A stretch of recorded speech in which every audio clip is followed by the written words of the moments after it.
Hey y'all, welcome back to Homestead. Today I've pulled up my broccoli plants, I've pulled up cabbage. We're radically intercropping tomato plants with squash, field peas, and lettuce. Check it out. Now I want to show you guys this cabbage I pruned. He is already ready. Now he was on the borderline, but he's there.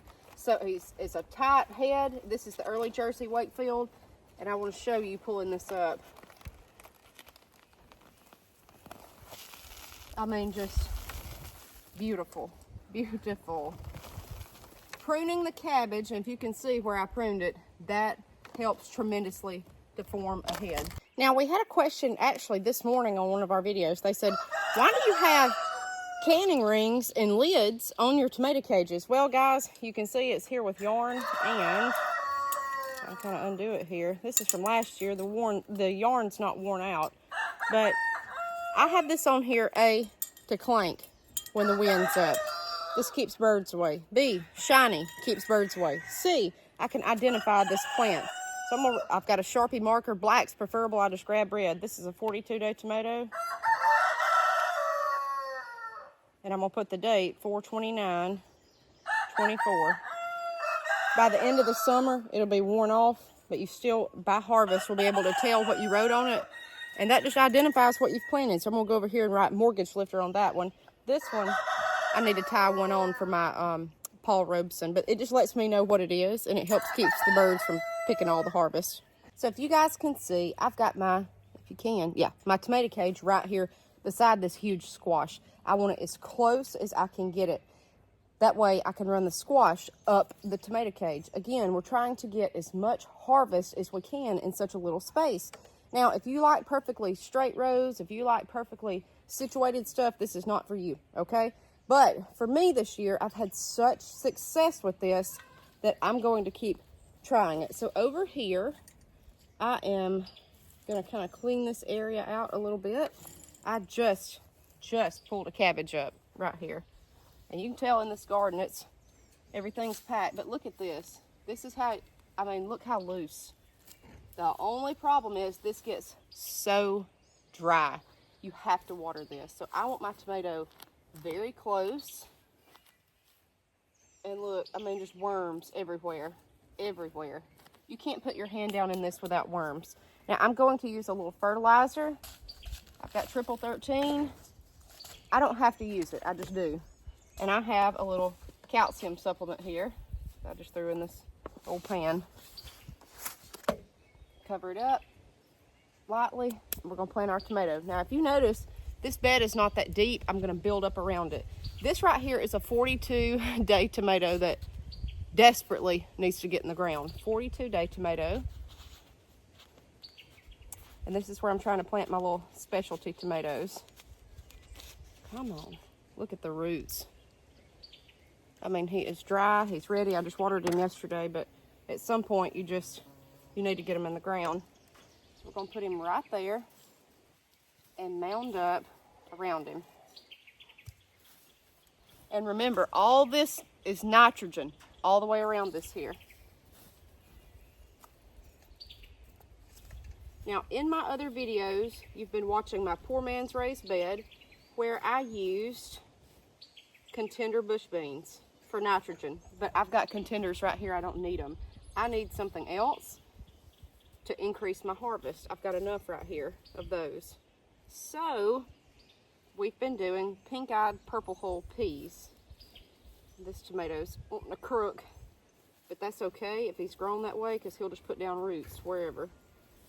And I mound up around him just for extra support. And the higher that you mound up, take that leaf off. You can take your bottom leaves off.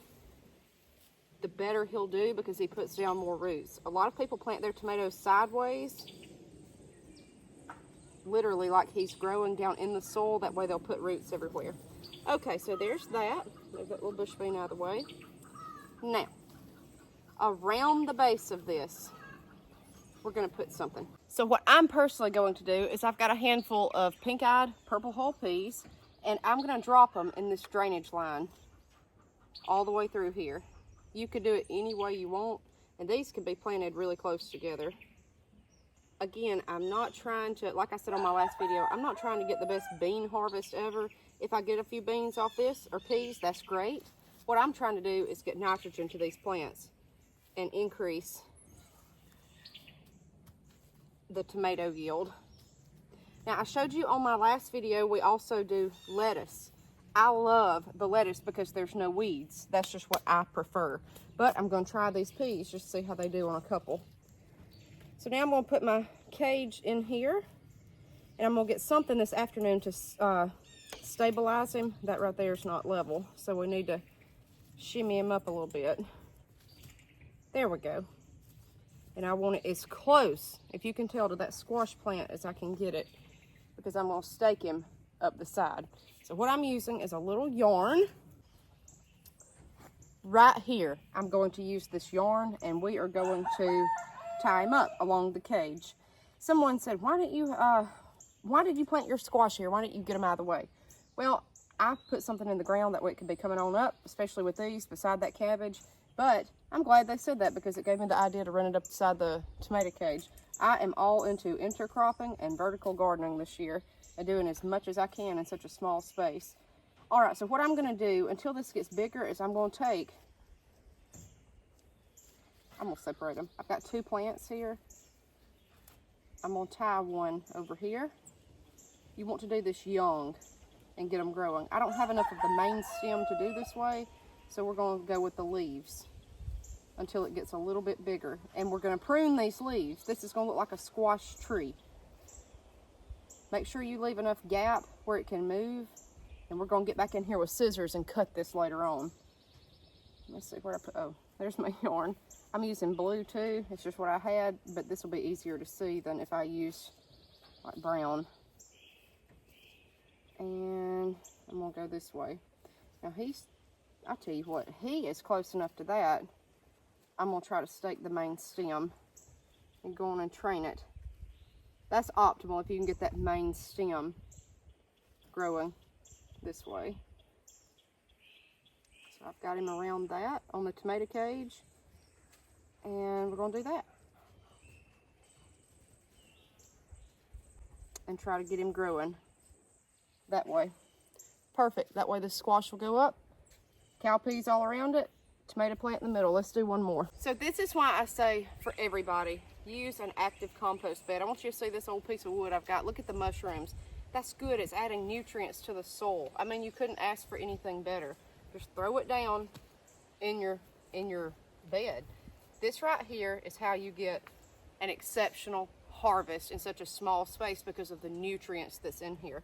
And intercropping. I will never plant any other way except intercropping again. So right here we've got a Paul Robeson tomato. He's huge. I've just been having to take my time because of all this cabbage. But this morning I pulled up my cabbage. It's doing very well. It's just time for it to go. So when I dig, I want y'all to see this. This is why I say, oh, an active compost bed. You see that worm? I mean, it's just worms everywhere. Everywhere. They're making active worm castings in this bed. They're tearing up these nutrients. It's just chock full of it. I don't think you would even have to use commercial fertilizer. I do as a supplement. I don't think you really have to. I do think you need some kind of calcium booster in here. So I'm using that calcium supplement. You could use eggs, you could use anything you want. Okay, so we've got this, and you notice this is close to the squash plant here. Very, very, very close. But that's okay. There's that. Gorgeous, gorgeous root development. That's what you want. Put him down in there, cover him up, and still we want to mound all around him. And I'm going to show you something different in this one. I'm going to tell you this bed has a lot of chicken manure. We've got a video coming out. I was trying to wait until I needed to fertilize my garden to actually show that to you, because I only put it on at certain times. Tonight it's supposed to rain, so we're going to try to get it done today. All right, I've mounded up around him. It's just worms galore. If at all possible, if you could compost in your garden, which I don't see how anybody couldn't, just come down here, throw vegetable scraps, throw manure, throw wood chips, paper, shredded paper, throw the whole cardboard, the whole 9 yards. Get some worms in here. Now, I built this bed with mulch from the woods that had worms naturally. and they've multiplied into the bazookas, okay? They're composting here. I don't have to waste space on my homestead for a compost bin. That's the best way to do it. Don't come out here and put your food scraps into a compost bin. Put them into your garden. Feed the worms right here, and it will save you a lot of space, a lot of trouble, a lot of time. That's just how I do it, and I think it's a good idea. See, this is gonna be just like our last video about intercropping. I did peas around the other ones. Right now, I'm gonna kind of scratch around this tomato plant with my hands everywhere, and no particular reason. I've got a packet of lettuce. This is salad bowl mix. This does beautifully because it is shaded by this tomato plant. So we're gonna put it all the way around, and I don't have much left. And that's it. Cover it up. Just like that. You won't have weeds, you'll just have lettuce. Go back and look at our garden tour yesterday. In the other bed, it's nothing but mounds of lettuce. There's no weeds around the tomato plants. And they love it because it's shaded right here. If anything, I would rather have lettuce everywhere than I would weeds. Guys, this is what you're gonna get if you plant lettuce at the base of your tomatoes intercropping. I've shown you this on other videos. There's no weeds. There's none. It's all pure lettuce. You can see it's being shaded by the tomato plant. Tomatoes love it. It's gorgeous. It's just an extra harvest where normally you'd have just bare dirt or either weeds. Then these are all intercropped between kale. We've got an English pea and contender bush beans. This is a Cherokee purple. And look at the bottom. No weeds. None. Because it's shaded from the beans, and the beans are giving the tomato plant nitrogen. It's just a win-win. So guys, get out here, intercrop. I will never, ever plant tomatoes any other way. We'll see you guys next time on Harmon Homestead.